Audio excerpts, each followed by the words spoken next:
코로나19로 인해서 이렇게 영상으로 저녁 기도회를 진행합니다. 아쉬운 감이 없지 않지만 그래도 이렇게라도 할 수 있음이 감사입니다. 우리가 이 시간 함께 찬송가 266장 찬양합니다. 266장입니다.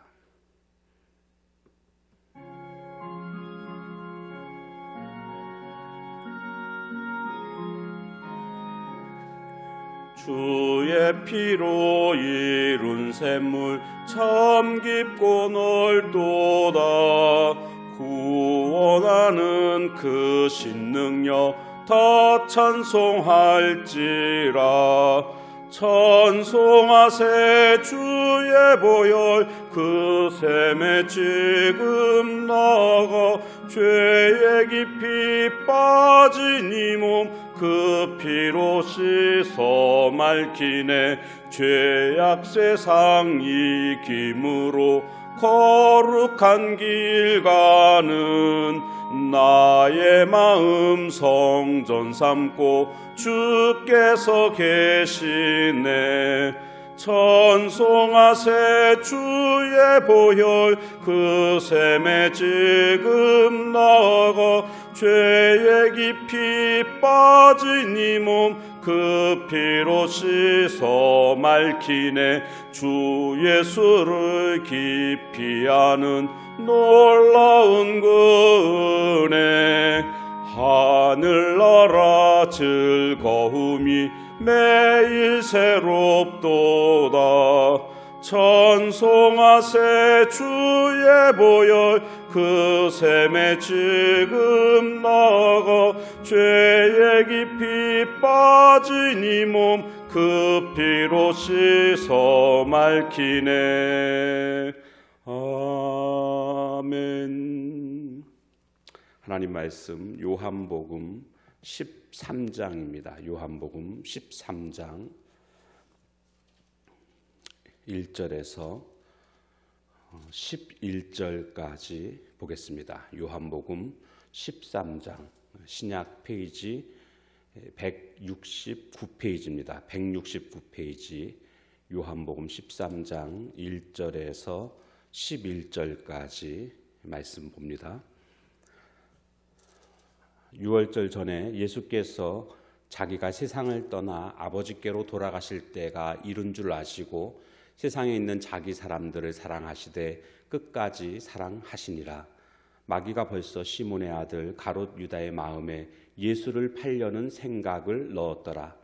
저녁 먹는 중 예수는 아버지께서 모든 것을 자기 손에 맡기신 것과 또 자기가 하나님께로부터 오셨다가 하나님께로 돌아가실 것을 아시고 저녁 잡수시던 자리에서 일어나 겉옷을 벗고 수건을 가져다가 허리에 두르시고 이에 대야에 물을 떠서 제자들의 발을 씻기시고 그 두르신 수건으로 닦기를 시작하여 시몬 베드로에게 이르시니 베드로가 이르되 주여 주께서 내 발을 씻으시나이까. 예수께서 대답하여 이르시되 내가 하는 것을 내가 지금은 알지 못하나 이후에는 알리라. 베드로가 이르되 내 발을 절대로 씻지 못하시리이다. 예수께서 대답하시되 내가 너를 씻어주지 아니하면 내가 나와 상관이 없느니라. 시몬 베드로가 이르되 주여 내 발뿐 아니라 손과 머리도 씻어 주옵소서. 예수께서 이르시되 이미 목욕한 자는 발밖에 씻을 필요가 없느니라. 온몸이 깨끗하니라. 너희가 깨끗하나 다는 아니라 하시니 이는 자기를 팔 자가 누구인지 아심이라. 그러므로 다는 깨끗하지 아니하다 하시니라. 아멘. 오늘 본문에 보면 예수님께서는 이제 6월절 전에 아버지께로 돌아가실 것을 다 아셨습니다. 그리고 자기에게 맡겨주신 자들을 끝까지 사랑하신 것을 그 본을 보여주시는 장면입니다. 예수님의 본을 따라서 오늘 우리들도 내가 과연 그만큼 맡겨진 자들을 사랑하고 있는지를 살펴보는 시간이 되었으면 좋겠습니다. 먼저 오늘 말씀에 보면 예수님께서는 자기에게 맡겨진 자 중에 가룟 유다도 있었습니다.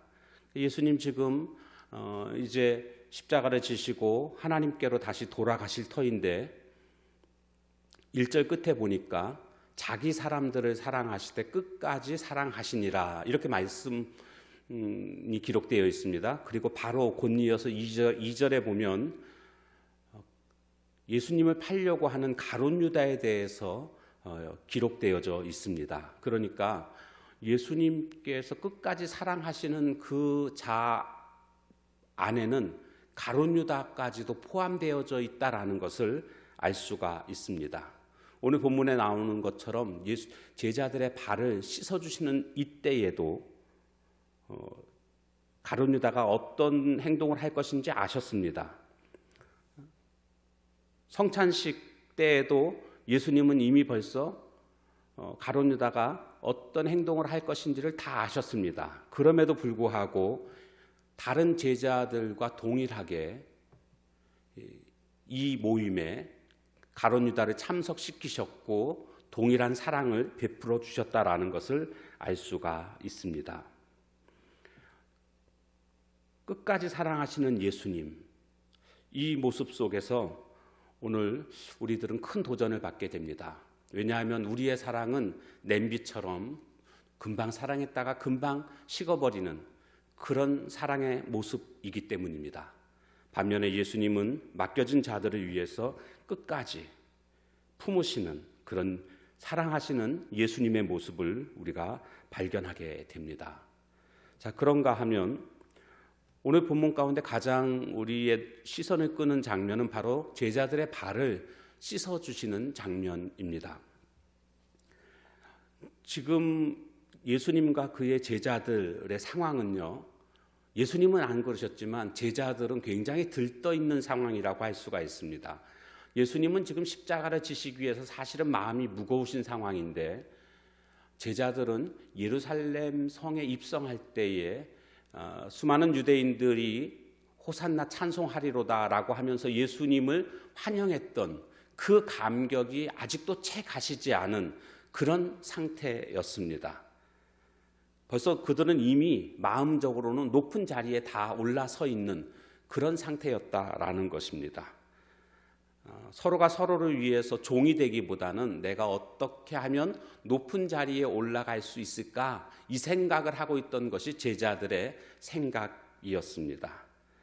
예수님은 그들의 마음을 아셨고 진정한 주님의 제자는 섬기는 삶, 종의 삶을 살아야 할 것임을 알려주시기 위해서 말로서가 아닌 친히 행동으로 본을 보여주시는 모습을 보게 됩니다. 그런데 사실 이것은 일회성으로 교훈을 주기 위한 그런 행동이 아니었습니다. 예수님의 진심이었습니다. 성육신 하실 때부터, 즉 인간의 몸을 입고 이 땅에 오실 때부터 예수님은 낮아지는 모습을 보여주셨고, 그리고 지금 이 순간에도 역시 낮아짐, 겸손의 모습을 보여주고 있는 것을 통해서 예수님의 일생 자체가 바로 낮아짐이었고 섬김이었다라는 것을 우리는 깨닫게 됩니다. 우리 가운데 보면 어쩌면 좀 높아지는 것에 관심을 갖고 있는 사람이 있는지도 모르겠습니다. 섬기기보다는 좀 높은 위치에서 부리면서 살아가는 것에서 만족을 느끼는 그런 모습이 있으면 안 됩니다. 특히나 이제 교회를 오래 다녔거나 중직자 중에 그러한 분들이 계실 수 있습니다. 물론 우리 교회가 그렇다는 건 아니지만 사람인지라 때로는 남에게 높임을 받기를 원하고 높은 자리에 있는 것을 만족해하며 살아갈 수 있다라는 것입니다. 이것은 진정한 주님의 종의 모습이 아닙니다.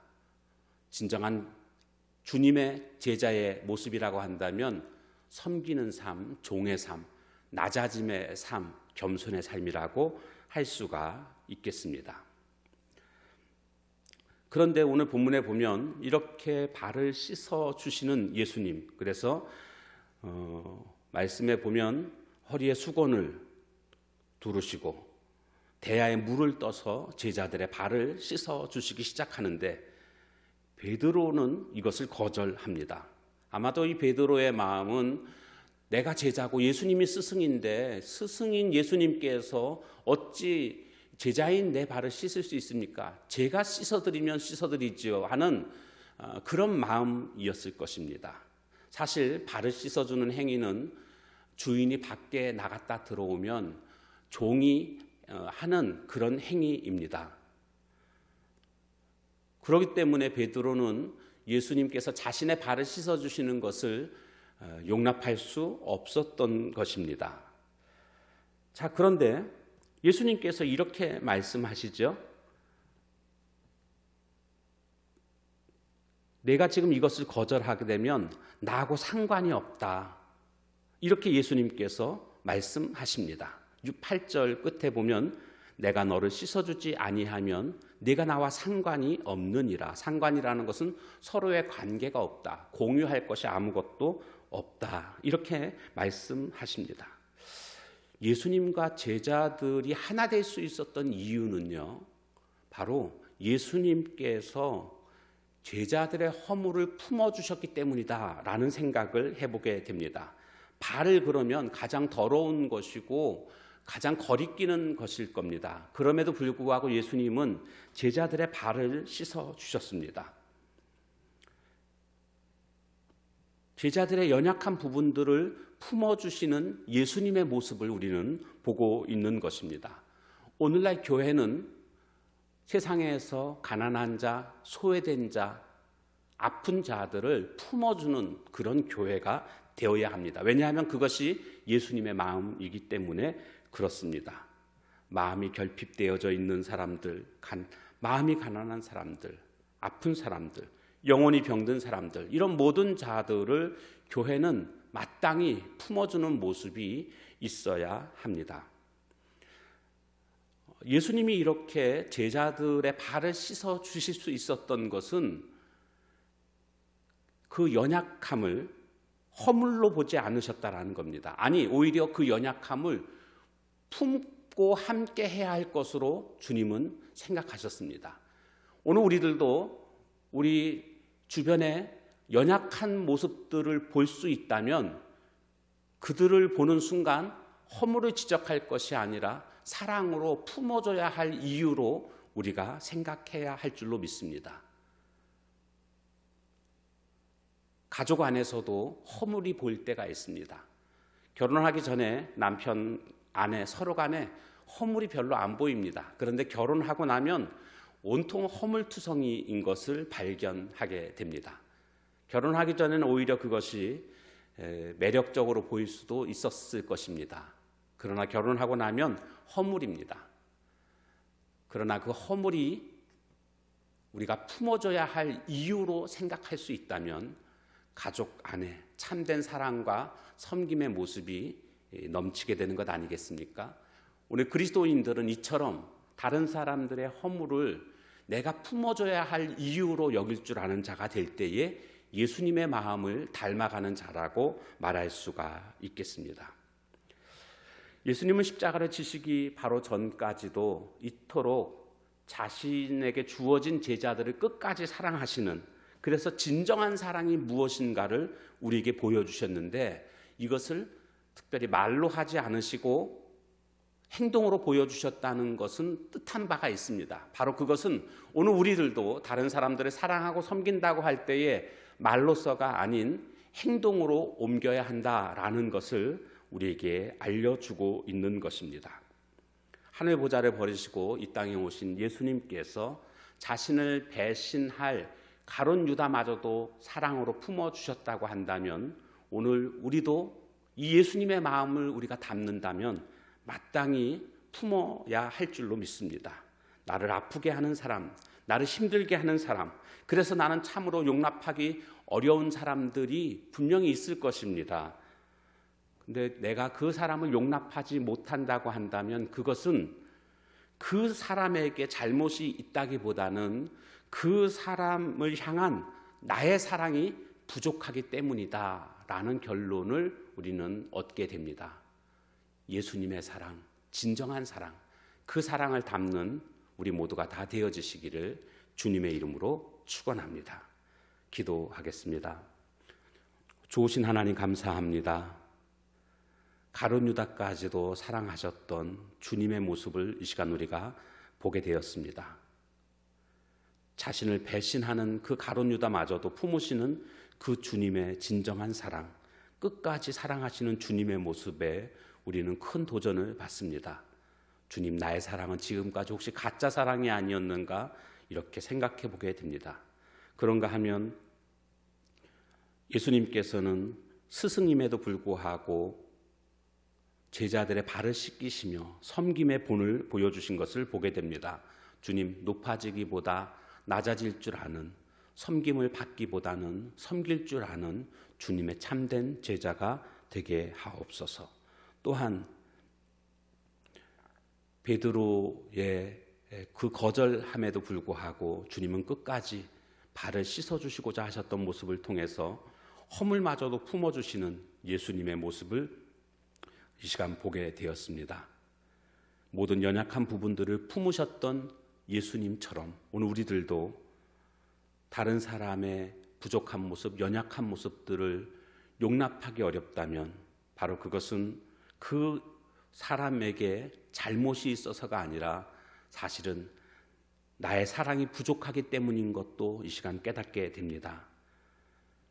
오늘 주님의 제자라고 한다면 이처럼 허물을 품을 줄 아는 자가 되어야 함을 이 시간 깨달았는데 그동안 내가 품지 못했던 사람들을 이 시간도 기억하며 주님이 나 같은 죄인도 품으신 그 사랑을 받은 나라고 한다면 마땅히 오늘 우리들도 사랑으로 품어야 될 대상자임을 이 시간도 깨닫게 되었습니다. 주님, 진정한 제자, 진정한 사랑의 섬김이 오늘 우리에게 있게 해 주옵소서. 말로가 아닌 행동으로 보여주셨던 예수님처럼 오늘 우리들도 말로서가 아닌 사랑과 섬김을 행함으로 나타낼 수 있는 저희들 되게 하옵소서. 인도해 주실 것을 믿사옵고 우리의 구주 되신 귀하신 예수님 이름으로 기도합니다. 아멘. 하늘에 계신 우리 아버지여, 이름이 거룩히 여김을 받으시오며 나라 임하옵시며 뜻이 하늘에서 이룬 것 같이 땅에서도 이루어지이다. 오늘날 우리에게 일용할 양식을 주옵시고 우리가 우리에게 죄 지은 자를 사하여 준 것 같이 우리 죄를 사하여 주옵시고 우리를 시험에 들게 하지 마옵시고 다만 악에서 구하옵소서. 대개 나라와 권세와 영광이 아버지께 영원히 있사옵나이다. 아멘.